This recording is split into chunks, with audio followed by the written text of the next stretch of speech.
Topic 6-3 can be referenced with our Holt textbook, Chapter 6, Section 5, pages 418 through 425. So conditions for a rhombus, we're going to go through this as we look at this topic. Okay. First of all, let's do the definition. A rhombus is a parallelogram with four congruent sides. Because a rhombus is a special type of parallelogram, it has all the properties of a parallelogram. So let's list those again. For to be a parallelogram, opposite sides have to be parallel. The opposite sides are congruent. Opposite angles are congruent. Consecutive angles, supplementary, remember consecutive ones next to, not across. The diagonals would bisect each other, not necessarily be congruent unless they're a rectangle though. In addition to these properties, a rhombus has additional special properties, and these are the ones I've shown in the picture too. The diagonals create perpendicular lines. So this middle picture here, we can show that, and actually I like to use my red pen, that these would be perpendicular to one another. So you can show that like a 90-degree angle. Another thing is the diagonal, if you draw just one diagonal, they would bisect the opposite angles. So we're not talking about the measures of the diagonals now, we're talking about these two. All of these are congruent to one another because when you cut a rhombus with the diagonal, you create two congruent angles. So they create opposite angles that bisect. Alright, let's go through some examples. In this first example, they're showing you that RST is 67 degrees. Let's label that RST. So they're saying this whole thing is 67. Okay, so if we were trying to find the measure of W, RSW, and you wanted just this measurement right here, you now know that this bisects, so these two have to be the same. So by taking half of 67, you would have 33.5 degrees. So this smaller angle is just 33.5 degrees because of the conditions a rhombus has. All right, let's look at the last example. Move this up. Find the measure of SVT. SVT.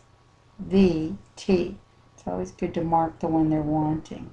So this is the measure they're needing when they give you the STV. So it's the same one. STV is 135. Then you know that if this is 135, STV. They're saying this one right here.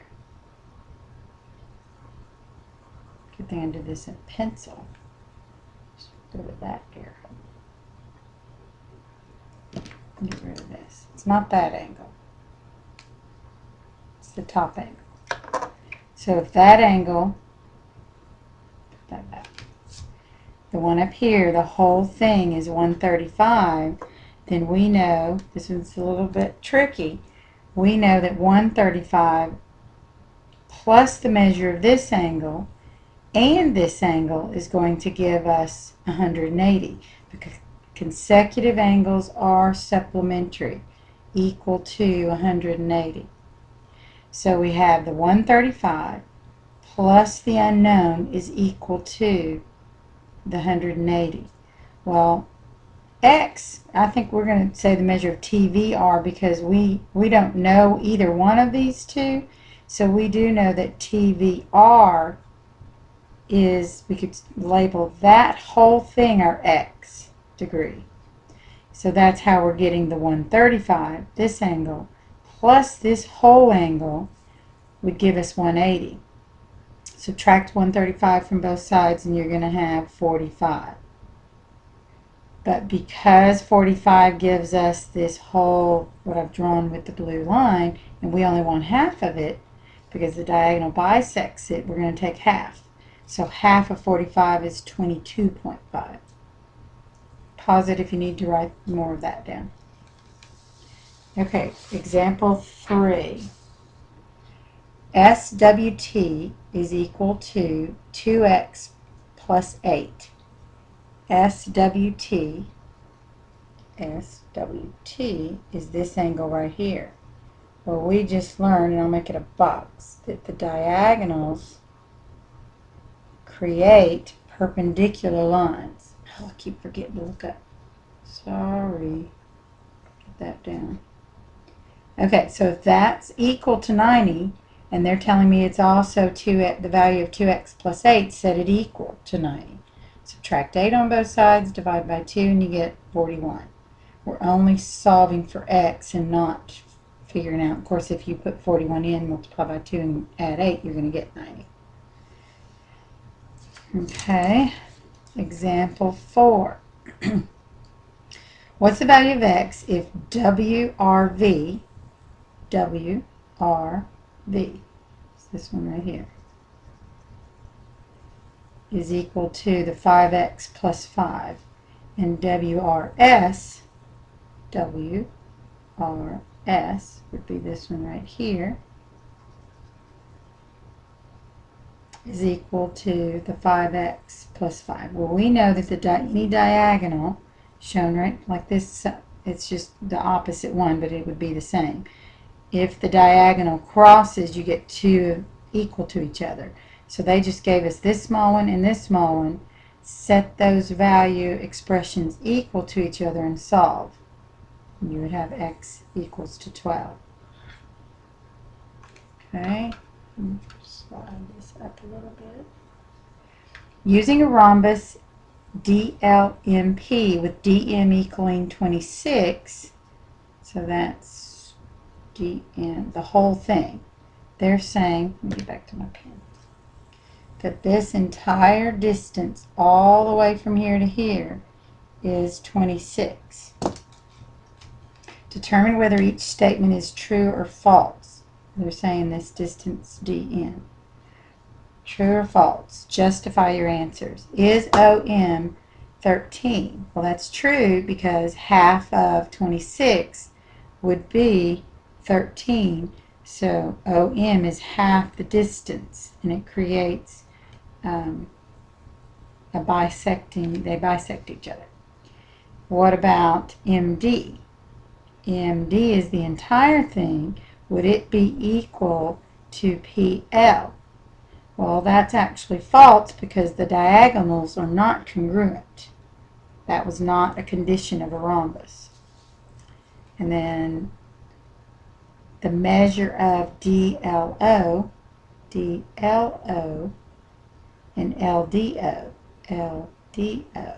So what we're looking at are the two measures here. Are those equal to each other? Well, that measure is equal to this measure, and that one would be equal to that measure, but they're definitely not equal to each other in a rhombus because these angles are complementary but not necessarily congruent. So we can't prove that they were equal to each other if this is a rhombus. Alright, and just remembering a definition of a square, a parallelogram that is both a rectangle and a rhombus. So remember that. It's a parallelogram that is both a rectangle and a rhombus. Okay, so let's go through some more of the properties that make a square a parallelogram, but has a few of its own properties as well. All of the opposite sides are parallel.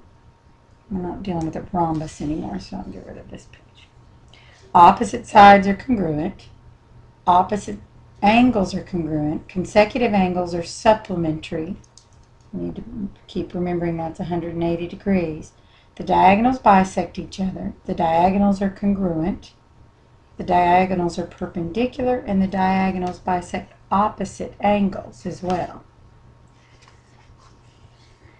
So let's look at this square. We all know that squares have 90-degree angles if you needed to mark them. These all are going to be box. And if they've said that the diagonals bisect each other in MA, MA is 8, then HT is also 8. If HST is a 90 degree, they're saying that's a 90 degree, then angle MAT, actually that's 90, definition of a square. And if HS, if this measurement is 2, then the whole distance, if this measurement right here were 2, then this distance would be 2. This distance from H to A would be 4. And therefore MT would also be 4. Okay, last example. Using this square.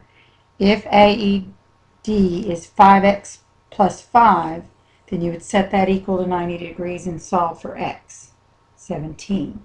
If the measure of BAC, and we know BAC has to be also, oh, be careful, BAC, that's this distance here. Well, we know that that bisects, so that's actually half of 90. You're going to set that equal to 45. Solve for x and you get 9. And that concludes 6-3.